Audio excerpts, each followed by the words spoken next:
Hi viewers, அனைவருக்கும் இனிய சித்திரை திருநாள் நல்வாழ்த்துக்கள். 2025ஓட சித்திரை ஃபங்க்ஷன் சூப்பராக எங்கள் வீட்டில் ஸ்டார்ட் ஆகிடுச்சிங்க. சக்கரை பொங்கல் தாங்க செய்ய ஸ்டார்ட் பண்ணியிருக்கேன்.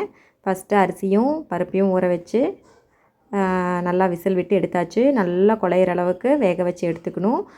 பாகு வந்து ஏன் காய வைக்கிறேன் அப்படின்னா, வெல்லத்தை குட்டி அப்படியே போடுறத விட பாகு காய வச்சு உள்ளே சேர்த்திக்கிட்டோம் அப்படின்னா டேஸ்ட் இன்னும் சூப்பராக இருக்குங்க.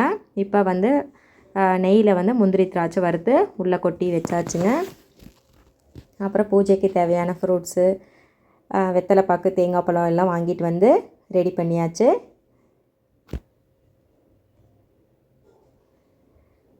இப்போ வந்து அர்ணவ் நான் தான் பூஜை பண்ணுவேன் அப்படின்னு சொல்லிட்டு கவரை தூக்கிட்டு அந்த பக்கம் இந்த பக்கம் ரெடி ஆகிட்டுருக்காருங்க. தலைவாழெல்லாம் போட்டு குத்துக்கம்பம் வச்சு அப்புறம் சாமிக்கு பொங்கல் படைச்சாச்சு.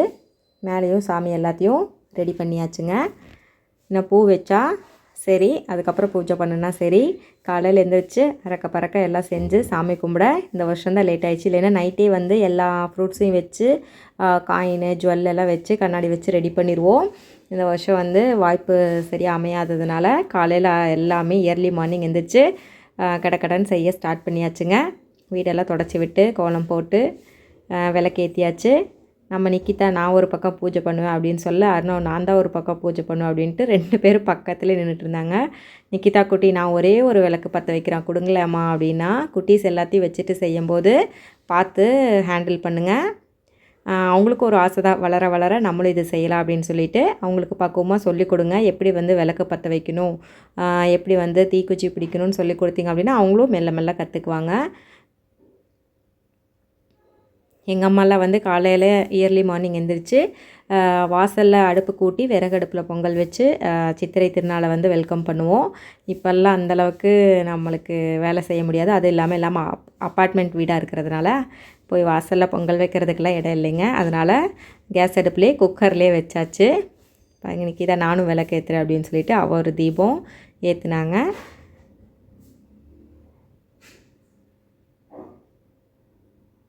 எப்படா பொங்கல் கொடுப்பாங்கன்னு அர்ணவ் குட்டி அவளோட எதிர்பார்த்துட்ருக்காரு. அவனுக்கு ஸ்வீட்னால் ரொம்ப ரொம்ப பிடிக்குங்க.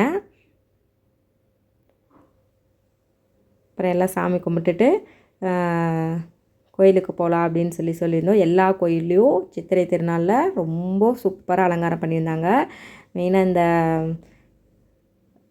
பீலமேடு ஆஞ்சநேயர் கோயிலிங்க ஃப்ரூட்ஸோட 10,008 ஃப்ரூட்ஸ் வச்சு அலங்காரம் பண்ணியிருந்தாங்க. சூப்பராக இருந்துச்சு. நீங்கள் இந்த வருஷம் மிஸ் பண்ணியிருந்தால் நெக்ஸ்ட் இயர் வந்து கண்டிப்பாக வந்து அந்த கோயில் வந்து சித்திரை திருநாள் அன்றைக்கி விசிட் பண்ணி பாருங்கள். ஒவ்வொரு ஃபங்க்ஷன்லேயுமே அங்கே சூப்பராக வந்து அலங்காரம் பண்ணுறாங்க. எங்களுக்கு ரொம்ப ரொம்ப பிடிச்சிருந்துச்சி.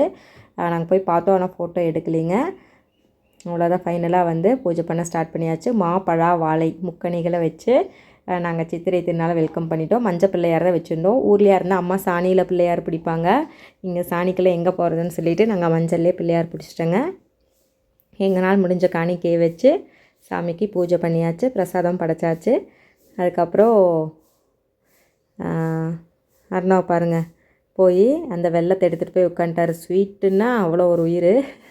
வெள்ளத்தை டப்பாவோடு கொண்டு போய் வச்சு சாப்பிட்டுட்டே உட்காந்துருந்தேன். சரி ஒரு ஓரமாக உட்காருங்க, டிஸ்டர்ப் பண்ணாமல் இருந்தால் போதும் அப்படின்னு சொல்லிவிட்டு அவனை உட்கார வச்சாச்சு. அப்புறம் அவர் வந்து ஊதுபத்தியெல்லாம் காமிச்சிட்டு சூடம் பற்ற வச்சு பூஜை பண்ண ஸ்டார்ட் பண்ணிட்டாங்க. நிக்கிதா குட்டி அதுவும் எனக்கு கொடுங்க அப்படின்னாங்க. சரி அது சுட்டு வச்சிரும் அப்படின்னு சொல்லிவிட்டு நீங்கள் பெல் மட்டும் ஆட்டுங்க, நம்ம வந்து பூஜை பண்ணிக்கலாம் அப்படின்னு சொல்லிட்டோம். 2 குட்டீஸ் இருந்தாவே வீட்டில் என்றைக்கும் குட்டி குட்டி சண்டை வந்துக்கிட்டே தான் இருக்கும். எல்லாத்துக்கும் போட்டி தாங்க எங்கள் அர்ணவ் குட்டி. நீங்களும் இதே மாதிரி வருஷம் வருஷம் வந்து ஃப்ரூட்ஸ் வச்சு சாமிக்கு ஏதாவது பிரசாதம் செஞ்சு சித்திரை திருநாள் வெல்கம் பண்ணுங்கள். அந்த வருஷம் ஃபுல்லாகவே சூப்பராக இருக்கும். ஃபஸ்ட்டு நிக்கிதாக தான் எல்லா ஃப்ரூட்ஸும் வச்சு பொங்கல் வச்சு பிரசாதம் கொடுத்தோம். அந்த காயினுக்கும் நம்ம அர்ணவ் போட்டி போடுறாரு பார்த்தீங்களா.